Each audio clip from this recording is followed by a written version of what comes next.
All right, everybody. Happy Friday. Cinephile Mike here, and it is day 42 of Oscar Rewind, my series of video commentary that reflect the work of this past year's Oscar nominees and winners. I dig deep into those IMDb profiles, and my hope is that you will discover a new, older favorite, or maybe revisit something you haven't seen in a while. As always, I'll be discussing the recent Oscar connection, awards history for the film, box office information, and the critical response. And as always, these reviews are spoiler free. Now, before we jump in, do me a favor, click that subscribe button because you definitely want to be a part of all the cinematic goodness that is coming your way. And look, it is double rewind this summer. We are in a new theme category again today. This will be the last theme of double rewind, taking us through to the end of August. Once we get back to September, we will be back to 2 times a week instead of 4, and you'll have a new batch as then if you believe it or not, we'll start moving into award season reviews season 4. So, August is the down month of the summer season, meaning, usually we had all the big releases in what used to be just, June and July, but now it's like May and June and July. And August may sometimes have some surprises, but again, we get into that next batch of awards films. To that end, one of the biggest overall categories when we look at the Oscars are for the designers and their teams, the people that are making everything we do. So for this next batch, I'm going to be looking specifically at the designers and the teams that made up all of the work around costumes, production design, makeup, and sound. And then there are a few others that you're saying, well, where's like visual effects and cinematography? They will be coming. But first up in this batch, let's get into Touchstone Picture, Warner Brothers Pictures, Newmarket Films, and Syncope's 2006 psychological thriller, The Prestige. Co-written by the film's director Christopher Nolan and his brother Jonathan Nolan, based on the novel of the same name by Christopher Priest, the film was released in the fall of 2006, and on its $40 million budget proved fairly successful, making $53,089,891 domestically and an additional $56,586,420 internationally. So the film sits with a total of $109,676,311. Now, this is a slightly far cry from Nolan's previous outing the year before with Batman Begins making almost $400 million, but the fact that that was a pre-existing IP and this is new, not bad. Critically, The Prestige was well received. It has a critical rating of 77% from 206 reviews, and called from over the 250,000 audience reviews, the popcorn meter is much higher at 92%. Award season-wise, The Prestige ended its season with 2 Oscar nominations, one for Best Cinematography for Wally Feister, and Best Art Direction for Nathan Crowley for his art direction, and Julie Olchapinti for set decoration.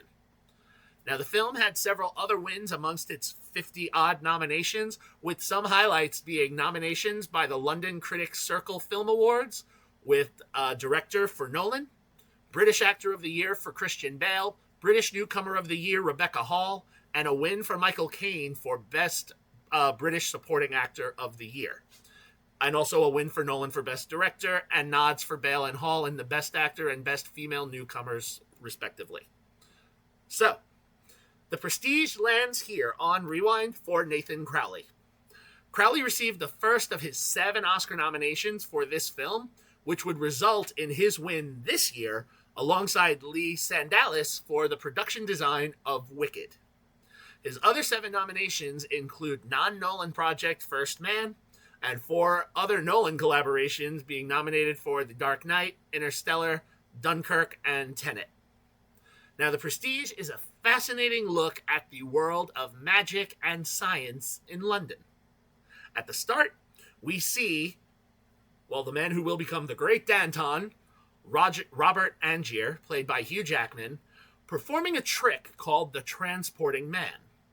And when he falls through a trap door, he is trapped in a water tank that gets locked and he drowns, while another man, Alfred Borden, whose magician name is the Professor, played by Christian Bale, looks on as he dies in the tank.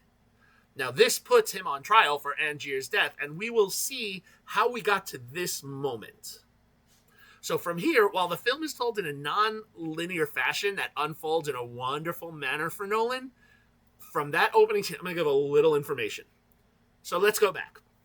We see an unknown number of years ago, Borden and Angier, when they were two aspiring magicians, were being mentored by ingénieur John Cutter, played by Michael Caine. Now, the ingénieur, and I, learned it in this film, is the person who helps a magician design their tricks. The magician in question here is Milton, played by real-life magician Ricky Jay, who actually trained Bale and Jackman on set for the film. Also working for Milton is Angier's wife, Julia, played by Piper Perabo. She is the magician's assistant. Now, one day during a regularly performed trick, Julia dies during the trick, possibly at the hands of Borden, which causes Angier to spiral. After a short period of time, both men begin to construct their careers as magicians.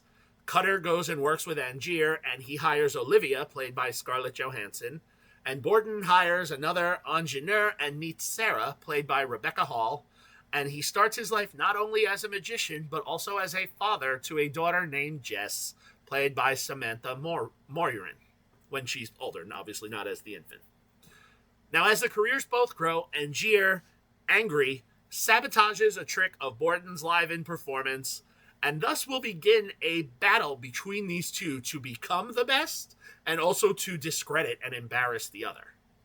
As we follow them both, we will see a series of manipulations, betrayals, and even a trip to America where one of our magicians will seek out the support of the famed Nikola Tesla, here played by David Bowie, and his assistant, Mr. Ailey, played by Andy Serkis, to make a machine for the ultimate trick that's a little more science than magic. And as all things come to a head, what is really true or not? As they explain, every trick is 3 acts. The pledge, where the magician sets up the trick with a normal object or situation. The turn, where the magician makes said object or situation disappear or transform. And finally, the third act, where the object or situation returns to its original state, which is called, you guessed it, the prestige. And which one in our story is the prestige? Well, you really have to stick with this one. Nolan and his brother wrote a very tight script, which for an over 2-hour movie is sometimes can be a struggle, but here there's so many misdirects that you really get hooked to see how it lands. And the ending might be a little bit divisive. Despite the finality that has been shared, there are still theories that it's not the actual ending. Jackman and Bale are excellent adversaries. I laugh because in my office I have an artist print of Wolverine and Batman fighting, so this film made me chuckle rewatching it, thinking about that artwork. They are both known for their powerful intensity, and they bring it here, so it's very well matched.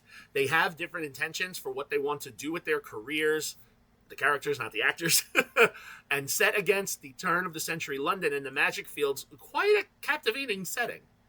In fact, we're so engaged with them while Caine, Johansson, and Hall are there, and they do good jobs, and Bowie and Serkis.